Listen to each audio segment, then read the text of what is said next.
యాక్చువల్గా మీరు చెప్పినట్టు టిల్లు మీరు అనుకుని చాలా పెద్ద హిట్.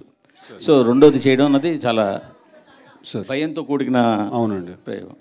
సో ఆ భయమే మిమ్మల్ని ఈ సినిమాలో అడల్ట్ డోస్ లేదా యూత్ డోస్ పెంచేలా చేసిందా?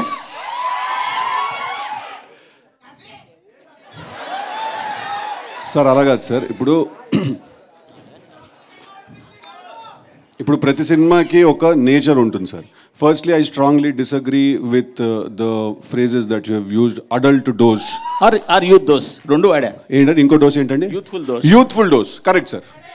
Adult dose is wrong sir, youthful dose is correct sir. Right. రెండు వాడా. సో అరే సో కాదు సార్, ఇప్పుడు ప్రతి సినిమాకి ఒక నేచర్ ఉంటుంది సార్. ఇప్పుడు డీజే టిల్లు క్యారెక్టర్ మనం తీసుకుంటే తన లైఫ్లో జరిగే ఒక ఎపిసోడ్ని మనం ఏదైనా సినిమాగా తీయాలి అనుకునే ఉంటుంది కదా సార్. లాస్ట్ టైం ఒక ఎపిసోడ్, ఈసారి ఇంకో ఎపిసోడ్.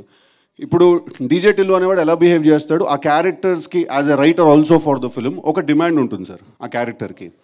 ఇప్పుడు డీజే టిల్లు అనేవాడు ఒకలా బిహేవ్ చేయాలి సార్. వాడు పొద్దున్నే లేచి తలస్నానం చేసుకుని వాళ్ళ కులదైవం గుడికి వెళ్ళి నల్ల నువ్వులు తెల్లపాలు నైవేద్యం కింద పెట్టి వాడు సాయంత్రం 6 గంటల వరకు ఉపవాసం ఉండి అల్పాహారం చేస్తే పెద్దగా బాగోదు సార్, చూసే మీకు చేసే మాకు కూడా. ఆ క్యారెక్టర్కి కొన్ని బౌండరీస్ ఉంటాయి సార్, వాడు దాంట్లోనే ఉండాలి సార్. మీరు యూత్ డోస్ ఎక్కువ ఉందంటారు సార్, అదే యూత్ డోసు వాడు ఎంత మోసపోయాడు అనే దాంట్లో కూడా ఉంటుంది, వాడు ఎంత బాధపడ్డాడు అనే దాంట్లో కూడా ఉంటుంది, వాడు మనసు ఎంత గట్టిగా విరుగుతుంది అనే దాంట్లో కూడా ఉంటుంది సార్. అదే youth dose. So sir romance చేస్తేనే మనసు విరుగుతుంది సార్. సో ఫస్ట్ అది చేసిన తర్వాత you can move on to that. So అన్ని విషయాల్లో ఈసారి డోస్ చాలా హైగా ఉండబోతుంది సార్. నేను అనేది టిల్లు క్యారెక్టర్ పార్ట్ 1కి పార్ట్ 2కి చాలా తేడా ఉంది కదా అంటున్నాను. టిల్లు క్యారెక్టర్లో ఏం తేడా లేదు సార్, బట్ వాడు ఉన్న కథలో చాలా తేడా ఉంది సార్. వాడు కలిసిన మనిషిలో చాలా తేడా ఉండబోతుంది సార్. తను కలవబోయే తన ఫీమేల్ కౌంటర్ పార్ట్ని తో ఉండే జర్నీలో చాలా తేడా ఉండబోతుంది సార్. సో ఈ తేడాంతో అనుపమాలు వచ్చిందంటారు. ఏంటండి ఈ తేడాంతో అనుపమాలు వచ్చిందంటారు? అదేనండి, కంప్లీట్లీ న్యూ క్యారెక్టర్ తనది. కంప్లీట్లీ లిల్లీ అనేది it's a fresh character, fresh characterization ఉంటుంది తనకి. సో టిల్లు అనేవాడిని తీసుకెళ్ళి లాస్ట్ టైం చిన్న స్కూటర్తో గుద్దించాం, ఈసారి లారీతో గుద్దిస్తే ఎలా ఉంటుందా అని. So bigger problem, bigger world చేసామండి అది. సార్ నాగవంశీ గారు, సార్ ఇది యాక్చువల్గా చాలా ఎక్సలెంట్ డేట్ మీకు దొరికింది. ఎందుకంటే లాస్ట్ 2 months 3 months నుంచి సరైన సినిమా అనేది థియేటర్లోకి రాలేదు. రెండోది మీ ఎలక్షన్స్ వెనక్కి వెళ్ళడం కూడా చాలా పెద్ద అడ్వాంటేజ్. పైగా సెలవులు కూడా స్టార్ట్ అయిపోయి ఆల్మోస్ట్ 1-2 తప్పించి. బట్ ఇప్పుడు ఇండస్ట్రీలో పాన్ ఇండియా సినిమాలు అనేవి రావడం వల్ల పెద్ద బ్యానర్లన్నీ కూడా క్యాష్ క్రంచ్ ఎదుర్కొంటూ సినిమాలు తగ్గించుకుని ఏదో ఒక ప్రాజెక్ట్ మీద గట్టిగా నిలబడి ఉన్నాయి. బట్ మీరు మాత్రం కంటిన్యూగా చాలా ప్రాజెక్ట్స్లు చేస్తున్నారు. వాళ్ళకి మీకు ఏంటి తేడా ఏంటి ఎందువల్ల? అంటే ఏ పెద్ద బ్యానర్ క్యాష్ క్రంచ్లో ఉండి సినిమాలు తగ్గించారండి? అందరూ తీస్తున్నారు కదా. అందరి దగ్గర ఒక్కొక్క సినిమా కనిపిస్తున్నాయి కదా పెద్ద సినిమాలన్నీ. పెద్ద అంటే యాక్చువల్లీ ప్లాన్డ్గా ఎక్కువ నెంబర్ ఆఫ్ ఫిల్మ్స్ ఉండాలని కదండి. ప్రాసెస్లో అలా జరిగినాయి. అలా ఒక్కొక్కటి ఇయర్ షూటింగ్కి వచ్చినాయి అనుకోకుండా నాకు అన్నీ. బట్ మీ దగ్గర కాకుండా కంటిన్యూగా ఒక 4-5 ప్రాజెక్ట్స్ ఉన్నాయి కదా.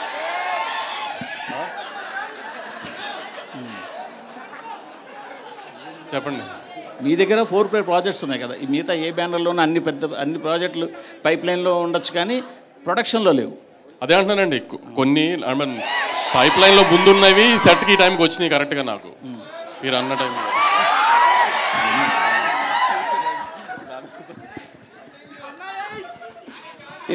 సిద్ధు గారు. సార్ చెప్పండి సార్. ఇది టిల్లు అనేది ఒక ఐకానిక్ క్యారెక్టర్ అయిపోయింది. Thank you sir.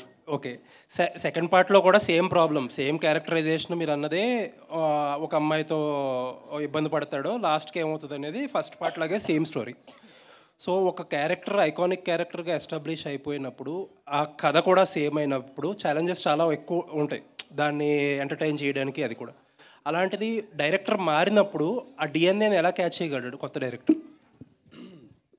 అంటే ఆల్రెడీ పాత డైరెక్టర్ కొంత ట్రావెల్ చేసి అంటే నేను ఎలా దాన్ని నమ్మాను తను చేయగలుగుతాడు అనేది నన్ను అడుగుతున్నారు sir.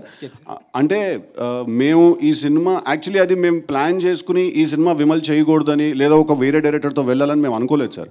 First project DJ Tillu 2 అనే సినిమా మనం చెయ్యాలి అని నాకు వంశన్న వాళ్ళు చెప్పినప్పుడు నాకే డైజెస్ట్ చేసుకోవడానికి కాస్త టైం పట్టింది సార్. బికాజ్ అది మళ్ళీ ఒకసారి తీసాము, చాలా బాగా ఆడింది. So again how to create that magic is a very big challenge, right?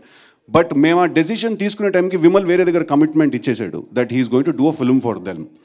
ఆ టైంకి me and Malik were parallelly working on some other story, వేరే ఒక కథ చేద్దామని చెప్పి. సో అప్పుడు నేను Malik we had a conversation and we decided that you know తన సెన్సిబిలిటీస్ అవన్నీ కూడా అంటే ఇప్పుడు క్యారెక్టరైజేషన్లో పర్ఫార్మెన్స్ దగ్గరకు వచ్చేసరికి వన్స్ వాటర్ క్యారెక్టరైజేషన్లో పర్ఫార్మెన్స్ దగ్గరకు వచ్చేసరికి probably it comes from me and all of that. But ఒక సెన్సిబిలిటీ ఉంటుంది కదా సార్, తను ఇలా మాట్లాడాలి, ఇలా బిహేవ్ చేయాలి, ఈ కథలో ఇలాంటి పాయింటర్స్ పడాలి అని. ఆ సెన్సిబిలిటీస్ అన్ని డిస్కషన్లో Malik also has the same sensibility. అందుకు we were comfortable going ahead with him sir. Okay, posters మీరు రిలీజ్ చేసిన పాటలు కానీ ట్రైలర్స్ కానీ టీజర్ కానీ చూసాక అనుపమ గారుని ఎలా ప్రజెంట్ చేస్తున్నారనే ఐడియా అందరికీ వచ్చేసింది. ఆబ్వియస్లీ కొంచెం ఆ రెస్పాన్స్ కూడా అర్థమవుతుంది మీకు. But when you have first conceived this idea, చాలామంది చాలా డిఫరెంట్గా అనుకున్నారు. ఎందుకంటే ఆవిడ ఇందాక చెప్పినట్టు she's doing girl next door characters, ఒక డిఫరెంట్ చాయిస్ అని అనుకోవాలి. అప్పుడు ఎవరిది ఐడియా అసలు ఆవిడ క్యాస్ట్ చేయాలని? అంటే ఫస్ట్ ఒక క్యారెక్టర్ రాసుకున్నాం సార్ మేము. అప్పుడు ఎప్పుడు డిసైడ్ చేసుకోలేదు సార్, వీళ్ళనే పెట్టుకోవాలి లేదా అనుపమాని తీసుకుని ఇలాంటి క్యారెక్టరైజేషనే చెయ్యాలి అని ఏం అనుకోలేదు సార్.